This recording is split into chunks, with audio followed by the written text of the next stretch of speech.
Ayan, welcome na naman po sa Bente. Ayan. So, yung laminator ko ayaw uminit. So, kung magsi-search kayo sa sa internet, sa YouTube. So, ito yung makikita ninyo, no. Ayan, karaniwan nilang ginagawa, pinapalitan ng potentiometer. So, dito sa case ko, hindi potentiometer yung problema o kaya yung switch ng yung hot and cold. Minsan kasi nasisira yung switch. Pagka in-on mo yung hot, hindi kumbaga hindi nagpa-power dahil sira yung switch. Tapos sa case naman itong nakikita natin dito, sa kanila ang sira yung potentiometer, no, yung parang volume control ng mga radyo natin, no, amplifier. No, ito. So ito kung titingnan niyo to. Ito. Yung kanya minsan lahat yan. Po natin yan na palitan natin yung potentiometer. Ayan. Ayan po. So, yung pinapalitan nila potentiometer, no, yung parang volume control ng volume control ng ating radyo. Para ohms lang. Ayan. So hindi lahat sa lahat ng cases na ganun yung problema. So, ninyo nagbabaga na 'yon. Ayan, potentiometer yung pinapalitan. So dito, back natin. So dito, ayan, tingnan natin to. So dito ang ginawa niya, pinalitan niya ng potentiometer, no? Ako hindi manggagawa No? Pero gagana nga pagkatapos Ayan, natin yung palitan. Subok lasing din. Yan.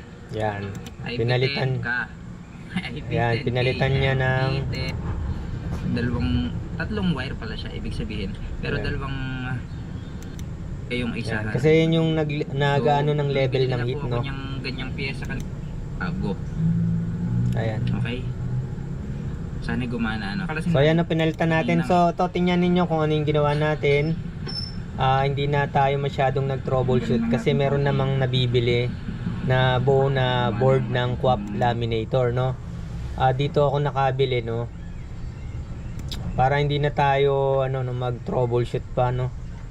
Maggagamit ka pa ng tester. To ang presyo nito 499 pero parang 600 ata yung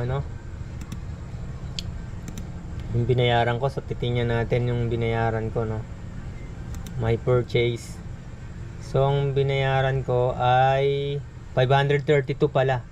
532 kasama na yung shipping. So ito yung spare parts na binili ko. Board ng QAP laminator. So tingnan nyo na lang po kung paano ko pinalitan. Yan. Pagka talagang na talagang uminit, no? Wala tayong tornilyo. So ayun nga, yung etong potentiometer o kaya yung switch. Pero pagka wala dyan, alin na yan, nandito na yan sa board. O kaya yung yung heat tube. Yan. Yung heat tube na parang fluorescent lamp, no? Yan, ito. Yan. So, pero to, subukan natin tong nabili ko sa Shopee, no, na board ng QAP laminator. So ang bili ko dito nasa 500 plus. Wala pang shipping. Magkano yung ganitong laminator? Nasa mga 2,000 plus.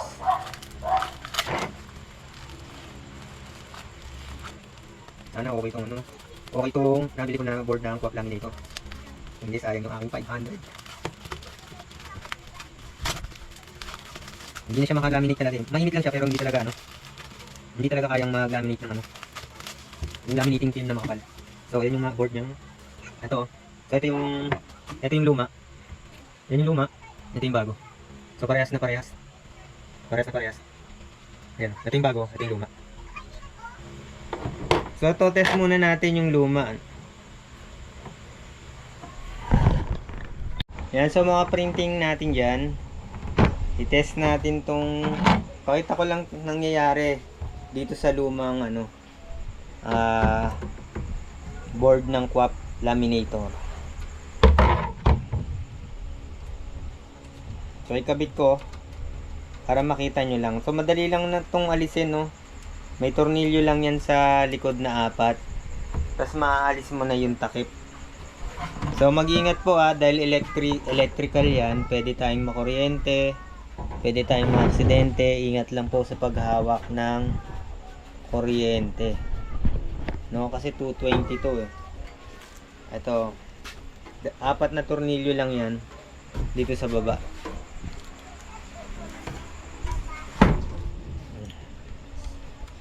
Subukan muna natin siyang ikabit, no, para makita ninyo kung ano yung problema. Then ikakabit na natin yung bagong board. Yan, ito yung bago.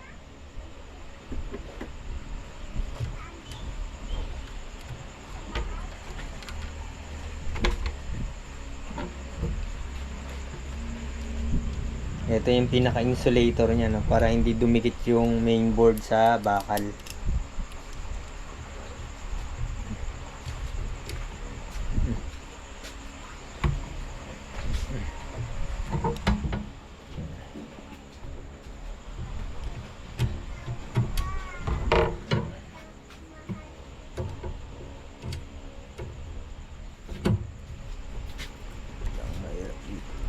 Mahirap.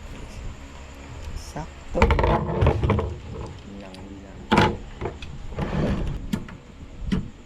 Di pwede kasing i-test ng hindi nakalagay ito kasi baka tumama yung sa main board. Mag-short yung board, maaaring masira lalo. May kabit lang yan.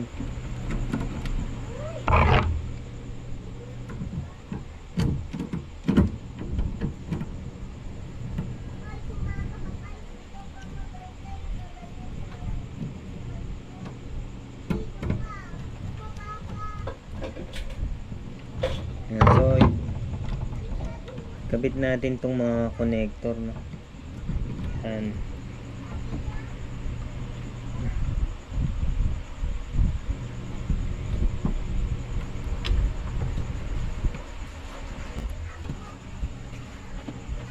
Meron tayo magkakamali dito.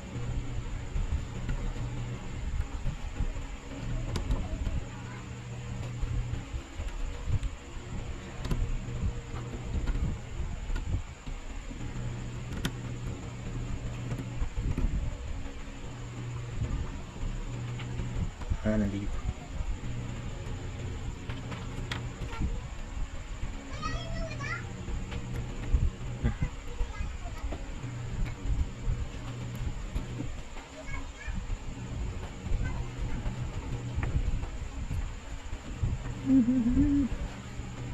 Nandito pala ito. Kamali tayo, baka magkamali, no?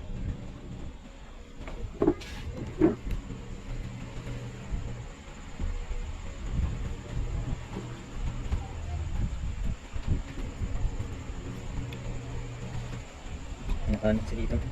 Nakaharang na.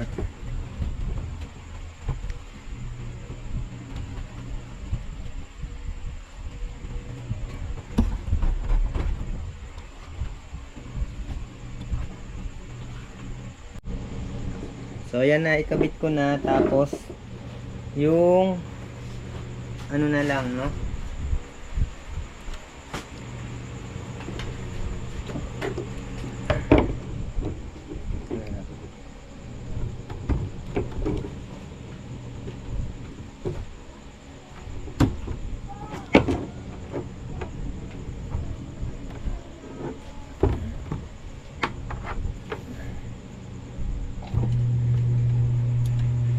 So ayan, no,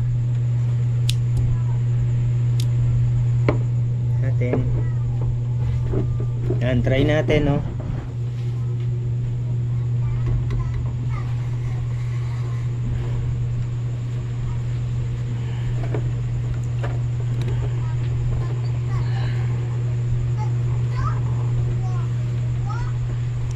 Naiinit siya pero hindi niya ano, mako-continuous yung init. Tapos ayaw niya nang maka-laminate. Tapos tong ano, yan yung indicator nito ng heat. No, kahit i-off natin tong ano, no? Ayan, tayo. Ingat ulit, ingat ha. I-off natin. Ayan.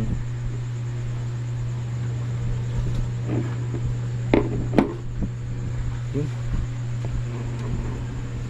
Natin, off muna natin, no?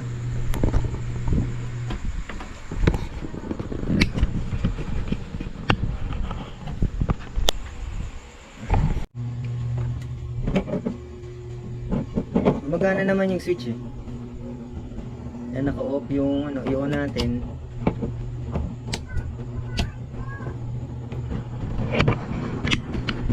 Yan yung heat indicator. Nag-steady. Kahit naka-off yung ano, yung hot, naka-cold. Hindi nagaan. Sa 200 pa rin. Yan. Makaka-laminate ka pa yan ng ano una, pero tatagalan, hindi niya na masusustain yung heat. Hindi na umaano yung yan, katamtaman lang siya. Yan. Ito yung lumang board, no? Yan.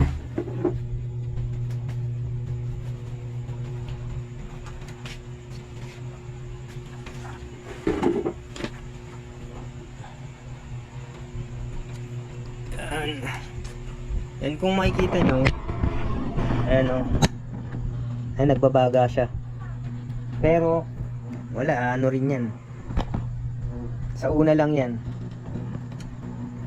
Tapos pagka umilaw na to, hindi na masyadong talagang mainit, hindi na makapag-laminate.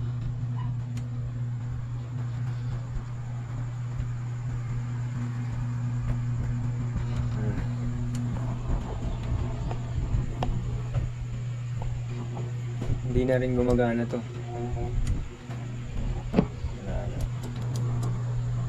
Ayan. Ang may tumutunog dito, yung parang relay. Wala na. Wala na init, di na dumiretso. Tapos mano na siya. Wala. Parang may nagtitip. Ayan o. Parang relay. Wala na. Di na yan makakalaminate. Ngayon dito test natin yung nabili kong ano, no? Nabili ko na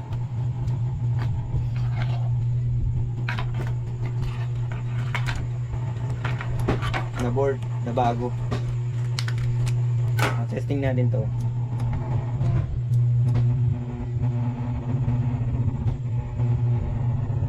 Wala na, hindi na kaya makalaminate. Hindi na tunaw. Tapos nakaano na yung green light, steady na. Tapos parang may pumipitik-pitik. May maririnig na dito sa board. Mahinay itong laminator wrapper. Ayan o. Yan, so ikabit na natin yung bagong board. Napatayin muna natin to. Alisin na natin. Ito, co-op laminator to mga ka-printing Alisin natin.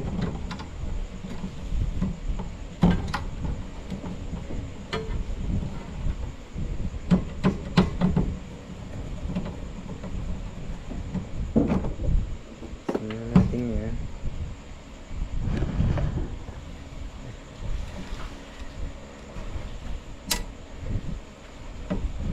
So, ingat ulit sa kuryente baka maano tayo. Yan, maaksidente. Yan, isinan natin itong lumang board. So, ito yung bago. Yan, kitang kita yung bago. Mas light yung parang relay ata to. Yan. Ilagay natin yung bagong board.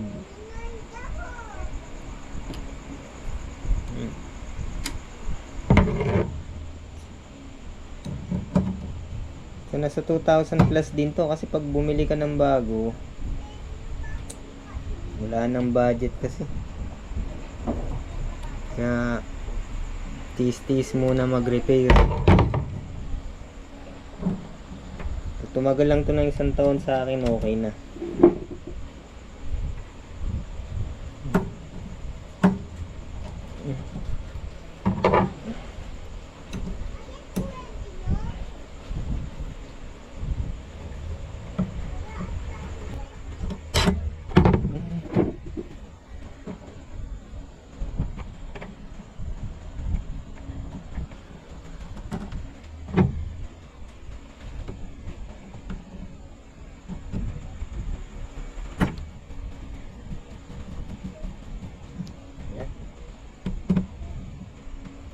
Okay itong board na to, no? Kabit na natin.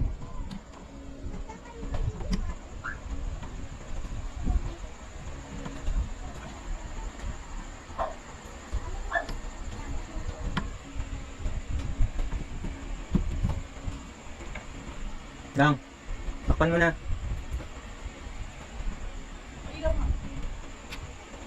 Ano ka muna, may ginagawa ko eh. Ito dito. Ayan. Di naman kayo magkakamali dito sa mga connector. Bagos ako.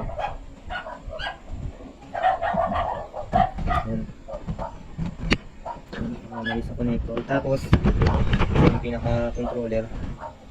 Ito.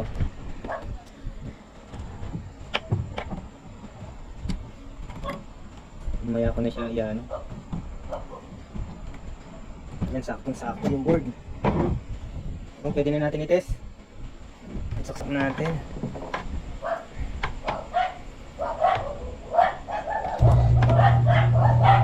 Yun. Ayan o. Ito yung potentiometer. Pag inikot ko siya, ayan, umakyat na yung temperature. Ayan o. Kanina kasi pag saksak mo, nasa 200 na siya agad kahit naka-cold siya. Yan. Hindi sira tong potentiometer. Yan. Minsan kasi sira din to tapos yung switch ng hot. Pero sa case nito, talagang yung board na yung problema. Yan o. Yan. Tapos, check natin yung heating tube, no, kung ayan. Tsaka wala ka nang maririnig na pumipitik-pitik dito, no? Yung parang relay.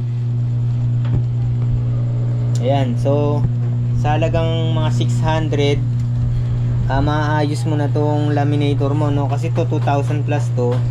So, kung nagtitipid ka, tsaka gusto mo rin mag-repair, mag-DIY, ayan, subukan ninyong bumili ng board dito sa Shopee. Diyan ko lang nabili. Lalagay ko yung link, yung product link dyan sa video description o kaya sa comment section. So antayin natin mag-steady itong ilaw, yan yung ready. Ayan, naka-hot siya. Tsaka gumagana na itong i-adjust ko to, gumagana na siya. Adjust ko yung init, gumagana na. So buti na lang nakakita ako ng nagbebenta ng mainboard ng QAP laminator, no? Sana hindi ko na itapon yung ganitong laminator, no? Sa tingin ko kasi ganun din yung problema. Ginamper ko na yung switch, tsaka ayaw pa rin uminit, pero naitapon ko na kasi. Yan. Ayan ang testing nyo natin kung kayang makapag-laminate.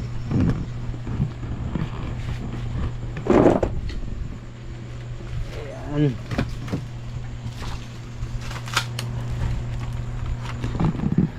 Ayan. Yan, huwag natin kakalimutan mag-subscribe. Yan, mag-try tayo mag-laminate.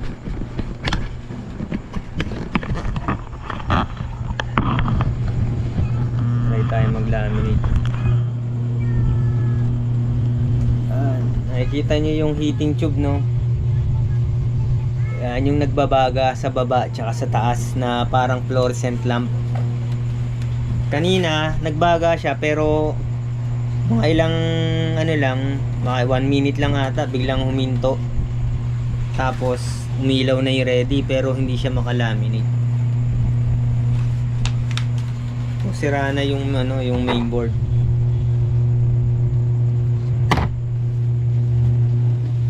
Sana tumagal siya ng 1 taon hanggang 2 taon sana. Maganda niyan, mag-ano kayo niyan, mag-stock kayo para pag nasiraan kayo, kakabit nyo na lang. Plug and play na lang eh.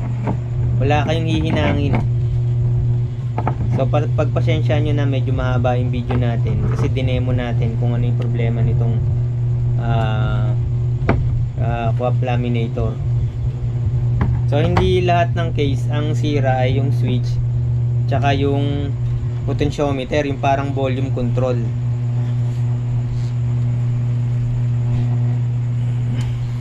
Nanantayin natin mag-ready. Nakatodo na yung ano. Tingin ko okay na to kasi kanina namamatay talaga kanina.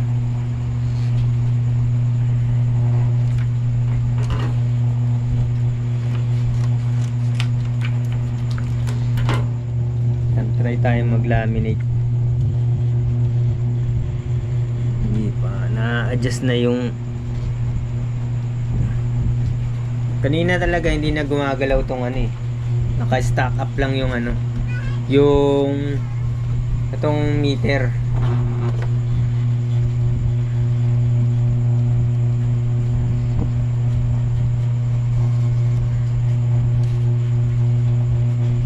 Yan.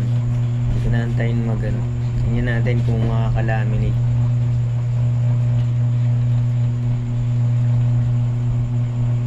So ayan o, nakakalaminate na. So kanina hindi. Ayan o, clear na. Yan. So ayan, sa halagang 600 na ayos ko yung aking quap laminator. Ayan. Nakatipid na naman tayo. Bala ko na sanang bumili nung nakaraan eh. Mag check out ng Kuyi laminator, yung may digital dito. Digital yung temperature niya, yung indicator. Pero as of now, gumagana na.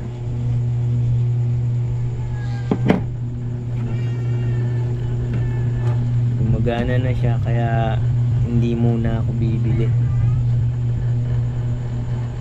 Yan. Sira talaga yung mainboard. Yun, working no. Thank you ano, thank you seller, meron kayong ganitong product. Natin hindi pa na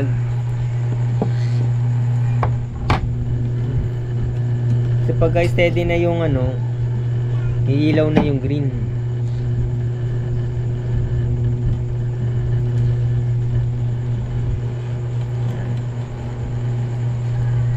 Antayin lang natin umilaw.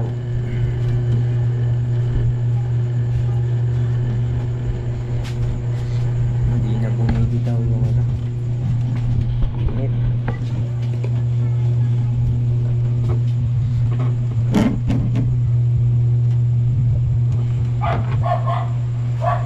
Yan, ito yung pinagpalitan. Di po.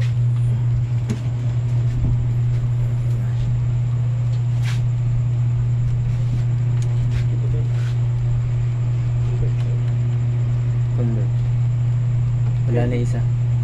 Pinaputol ko na. Hindi nagawa eh. Papaputol ko na. Lahat? Hindi, isa lang. Joyce, ano na lang? Ang layo kasi ng ano yan, yung box eh. Hindi lagi reklamo ng ano, ng gumagawa eh.